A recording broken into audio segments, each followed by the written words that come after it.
औसान देवी पूजा। औसान देवी की पूजा का शुद्ध रूप औसान विधि से पूजा है। हमारे देश के पूर्वी प्रांतों में इसे अचानक देवी व्रत कहते हैं। विवाह शादी के शुभ कार्य के बाद 7 सधवा महिलाओं को न्योता देकर उनके सुहाग की पूजा की जाती है। भगवान राम सीता के विवाह के बाद जनकपुरी से लौटने पर राजा दशरथ ने सुहागिन महिलाओं को सम्मानित किया था। पूजन के बाद गुड़ चना मिठाई का प्रसाद बांटा जाता है। सधवा महिलाओं को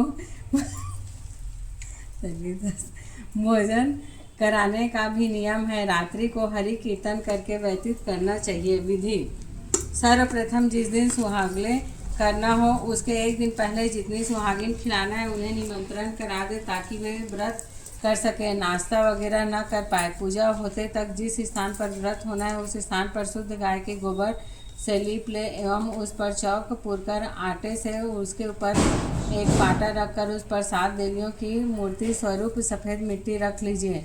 एक कलश माटी तांबे पीतल जो भी हो उसे पानी भरकर पीढ़ा के नीचे रख दे।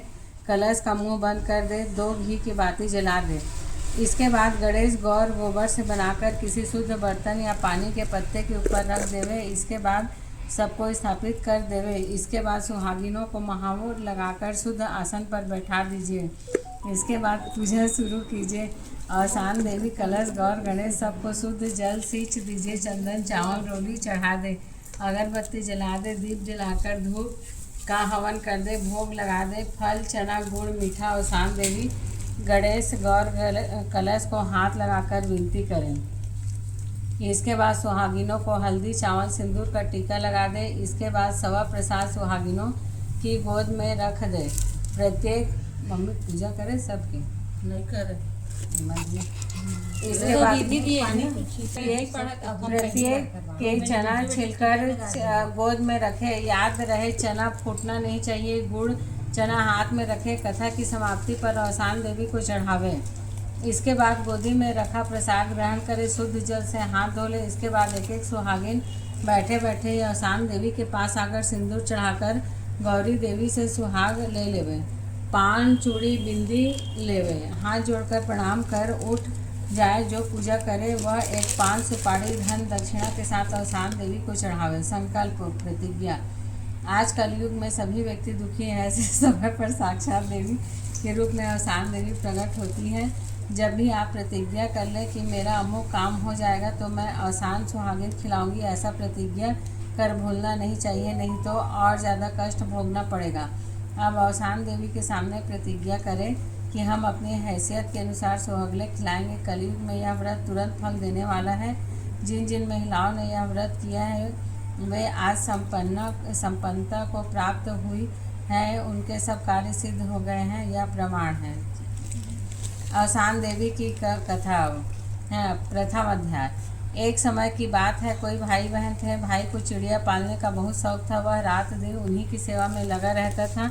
जब भाई की सगाई हुई तो वह उस दिन से दुबला होने लगा। एक दिन बहन ने भाई से उसका कारण पूछा तो उसने बताया कि मुझे किसी बात का दुख नहीं, किंतु मुझे यह चिंता लगी रहती है कि जब मैं बारात के साथ विवाह करने जाऊंगा तब मेरे पीछे 3-4 दिनों तक मेरी चिड़ियों को दाना पानी कौन देगा। यदि इनकी देखभाल में थोड़ी सी लापरवाही या देरी हुई तो कठिन परिश्रम से पाली हुई मेरी चिड़िया बेमौत मर जाएगी। भाई की बात सुनकर बहन ने भाई को धीरज दिया कि तुम जरा भी चिंता मत करो, यह काम मैं अपने जिम्मे लेती हूँ। तुम्हारी चिड़ियाओं को दाना पानी मैं खिला दूंगी और तुम्हारे विवाह से लौटने तक के मैं उन्हें किसी भी प्रकार का कष्ट नहीं होने दूंगी। कुछ दिनों बाद विवाह की तिथि आने पर भाई दूल्हा बन कर बारात के साथ चला गया। बहन भी घर के नेकाचार के काम में व्यस्त रहने के कारण दाना पानी देना भूल गई। बहन जब काम से अवकाश पाई तो चिड़िया खाने में गई तो उसने देखा कि अधिकांश चिड़िया मरी पड़ी है। यह देखकर वह भारी संकट में पड़ गई। उसने मन ही मन औसान देवी का स्मरण किया और कहने लगी, हे देवी, आपकी कृपया से चिड़िया जी उठी तो मैं सुहागले कराऊंगी। देवयोग से जब चिड़िया जी उठी तब बहन ने उन्हें दाना पानी दिया। चिड़िया को दाना पानी दे वह बाहर आई और अपने मन में यह विचार कर खड़ी हो गई कि यदि कोई इधर से निकले तो उसे चना भुनाऊं। तभी उधर से एक बारात निकली। लड़की ने बारातियों से प्रार्थना की कि कोई मेरे चने भुना कर ला दे।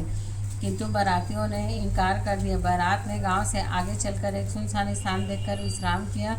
दूल्हा अपने आप मूर्छित हो गया। लड़की अपने घर के द्वार पर खड़ी हुई थी। थोड़ी देर बाद उधर से मुर्दे को कंधे पर लिए कुछ लोग जा रहे थे। लड़की ने मुर्दे के साथ जाने वाले से कहा कि कोई मेरे चने भुना कर ला दो तो मैं सुहागिनों को न्योता में बुलाऊं। उनमें से एक ने कहा, क्या हर्ज है, इसके चने भुनाने में देर ही कितनी लगेगी, मुर्दा जलाने को तो बहुत समय है। यह सोचकर कुछ लोग चना भुनाने को चले गए। तभी अर्थी से मुर्दा उठकर बैठ गया। यह देखकर लोगों को बहुत आश्चर्य हुआ और लड़की के पास जाकर श्रद्धा से नमस्कार कर पूछा, बहन तुमने यह क्या जादू कर दिया कि जिससे मुर्दा जीवित हो गया। लड़की ने उत्तर दिया कि मुझे इसके बारे में क्या मालूम, मेरी हुरैया जाने और अवसान देवी जाने। मैंने अवसान देवी से प्रार्थना की थी कि मेरे भाई की मरी चिड़िया जी उठे तो भुने चने का प्रसाद बांटूंगी। उसकी पूजा के प्रसाद के लिए चने भुनाने चली थी। तुम लोगों ने दया करके चने भुना कर ला दिए और तुम्हारा मुर्दा जी उठा। यह अवसान देवी की माया है। उन लोगों ने भी सुहागिनों को न्योता देकर बुलाया और अवसान देवी की विधि पूर्वक पूजा की।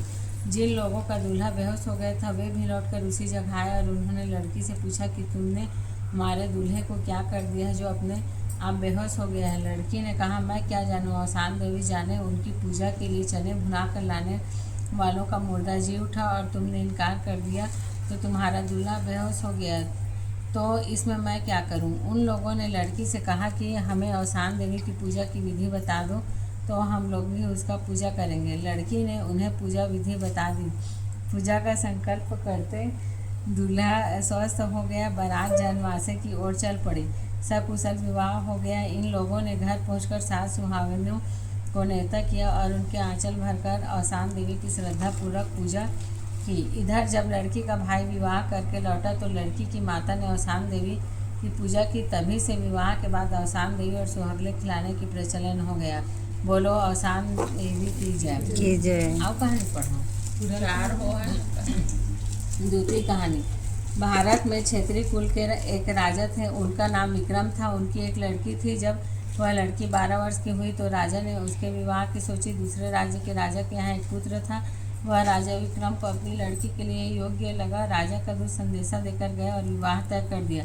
नियत तिथि के अनुसार लड़की का विवाह बड़ी धूमधाम के साथ हो गया। दहेज में राजा ने हाथी घोड़े धन दौलत सभी पूछ दिया और बारात विदा कर बारात के साथ राजा ने अपने गुप्तचर भी भेजे कि बाराती क्या कहते हैं पता लगाओ। रात को विश्राम के लिए बारात एक निर्जन स्थान पर रुकी। कर्मचारी लोग हाथी घोड़े बांधने लगे। जब खूंटे की जरूरत पड़ी तब राजा को बताया गया कि खूंटे नहीं है। तब राजा ने कहा कि क्या दिया, जानवरों को बांधने के लिए खूंटी तक ये नहीं दी। यह बात लड़की के पिता के गुप्तचरों ने सुनी। गुप्तचरों ने लौटकर अपने राजा को बताया कि लड़के के पिता ने कहा कि ये खूंटी तक नहीं दी। यह बात सुनकर राजा के अभिमान को ठेस लगी। वह अपमान से आग बबूला हो गया। इतनी सब कुछ देने के बाद भी शिकायत बनी हुई है तो मैं यह अपमान सहन नहीं कर सकता। और फौरन रानी को बुलाकर कहा कि राजा के बाद इस कुल में अगर कन्या पैदा हो तो उसे मार डाला जाए, यह मेरा आदेश है। रानी ने सिर झुकाकर आज्ञा पालन की स्वीकृति दे दी। रानी की 4 पुत्रियां हुई, चारों को मार दिया गया। इसके बाद रानी के एक पुत्र पैदा हुआ। जब वह बड़ा हुआ तो समझदार हुआ तो उसने अपनी माँ से कहा कि सबकी बहन होती है जो भाई की पवित्र राखी बांधती है, मेरी कोई बहन नहीं है क्या? तब माँ ने बताया कि तुम्हारे पिता का फरमान है कि इस राज परिवार में कोई कन्या पैदा नहीं होगी, अगर होगी भी तो उसे मार डाला जाए। ऐसा बताते रानी रो पड़ी। तब राजकुमार ने कहा, माता जी अब जो भी कन्या होगी उसे मारना नहीं, मैं उसकी रक्षा करूंगा और पिताजी को भी समझा दूंगा। राजकुमार के कहने के अनुसार रानी ने एक कन्या को जन्म दिया। जन्म के बाद रानी ने कन्या को गुप्त रूप से छिपाकर रखवा दिया एवं उसकी परवरिश शुरू कर दी। जब वह कन्या 12 वर्ष की हुई तब अचानक राजा की निगाह उस कन्या पर पड़ी। तब उसने रानी को बुलाकर पूछा कि यह कन्या किसकी है। रानी ने डरते डरते कहा, कन्या आपकी ही है। इतना सुनकर राजा ने टपट कर कहा कि यह किसकी आज्ञा से महल में है, मेरी आज्ञा को तोड़ा है, इसका फल तो मिलेगा। रानी ने कहा कि राजकुमार के कहने पर मुझे ममता के कारण करना पड़ा। रानी की बात सुनकर राजा ने दरवाजे के बाहर एक बोर्ड लगा दिया जिसमें लिखा था, जिसने इस राजकुमारी को जिंदा रहने की आज्ञा दी है वह इस लड़की को लेकर राज्य से चला जाए। जैसे ही राजकुमार खेलकर अंदर आने लगा, वैसे ही द्वारपाल ने राजकुमार से कहा कि पहले बोर्ड पढ़ लीजिए, उसके बाद अंदर जाइए। बोर्ड पढ़कर राजकुमार अपनी बहन का हाथ थामकर जंगल की ओर निकल पड़ा। एक जंगल में वह एक कुटिया बनाकर रहने लगा। राजकुमार खुद शिकार खेलने जाने लगा। बहन कुटिया में रहती थी। उसके मन बहलाने के लिए भाई ने पक्षी जैसे चिड़ैया, कबूतर, मुनैया ला दिया। बहन उसके साथ खेलते अपना मन बहलाती समय काटती। एक दिन वह खेलते खेलते दाना पानी देना भूल गया। जब शाम हुई तो उसे याद आया, जब तक चिड़ैया मुनैया भूख से व्याकुल हो जमीन पर गिर पड़ी, कुम्हला गई। यह देख वह परेशान हुई, अगर इनको कुछ हो गया तो मेरा भाई मुझसे नाराज़ हो जाएगा, तो मैं कहाँ जाऊँगी। यह विचार आते वह रोने लगी। ऐसी व्याकुलता अवस्था देख कौसान देवी एक बुढ़िया के वेश धारण कर उसके पास आकर पूछने लगी कि बेटी क्यों रो रही हो। उसने सारी कहानी माता जी को बताई। बात सुनकर माता जी ने कहा, रो मत, मैं तुझे औसान देवी का व्रत करने का उपाय बताती हूँ।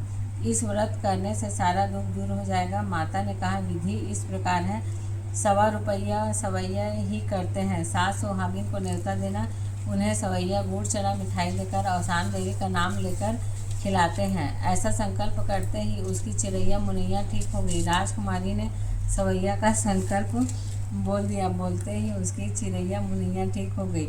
यह अचंभा देखकर राजकुमारी तुरंत 1.25 पैसे लेकर सड़क पर खड़ी हो गई कि कोई निकले तो मैं उससे चना गुड़ मिठाई मांग लूँ। इतने में एक बारात वहाँ से निकली। वह दौड़कर उसके पास पहुँची और कहने लगी, भैया सुहाग का चना भुना कर ला दो। बाराती उसे पगली समझकर उसकी बात अनसुनी कर आगे बढ़ गए।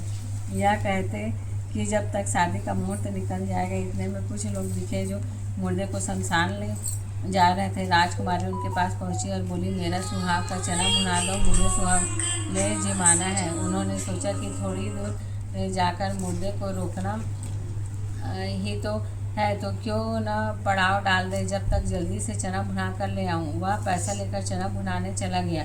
जो ही चना फूटने लगा त्यों ही मुर्दा जिंदा हो गया। सभी आश्चर्यचकित हो गए और बोलने लगे, हे देवी, तुमने क्या जलवा दिखाया कि मुर्दा जिंदा हो गया। तब राजकुमारी बोली, मैं कुछ नहीं जानती, यह सब औसान देवी की कृपा है। उन्हीं ने सुहागने के लिए चना भुनाने भेजी थी, उनकी महिमा थी। उनका जो काम आपने किया, इसी कारण मुर्दा जिंदा हो गया। इसमें मेरा क्या जलवा नहीं है। आगे कुछ बाराती भला बुरा कहने लगे कि कुविचार में ही दूल्हा बेहोश होकर गिर पड़ा। तुमने क्या किया जो हमारा दूल्हा मुरझा गया। तब उन मुर्दों वाले ने कहा कि तुम देवी के लिए बुरा मत बोलो, इनके चना भुनाने से मेरा मुर्दा तो जिंदा हो गया। तुमने इनकार किया, इसलिए तुम्हारा दूल्हा बेहोश हो गया। इनसे विधि पूछो कि क्या किया जाए। तब राजकुमारी ने कहा, यह औसान देवी के सुहागले का व्रत है। तुम भी सवैया की सास सुहागिन बोल दो, तुम्हारा दूल्हा सचेत हो जाएगा। जैसे ही उन्होंने सवैया का संकल्प लिया, वैसे ही दूल्हा ठीक हो गया। राजकुमारी ने कहा कि बहू के आंचल में 1.25 रुपया बांध देना। जैसे ही डोली दरवाजे और पहुँचे, सास सुहागिन को न्योता देकर औसान देवी को चना गुड़ मिठाई सवैया खिला देना। तब बहू को अंदर ले जाना। देवी के इस व्रत को भूलाना नहीं। जैसे ही डोली घर पहुंची, सास सुहागिनों को न्योता दे जिम्मा दिया गया और औसान देवी की पूजा की और सबने हाथ जोड़कर प्रार्थना की कि औसान देवी सबके दुख को सुख बदल दी जाए।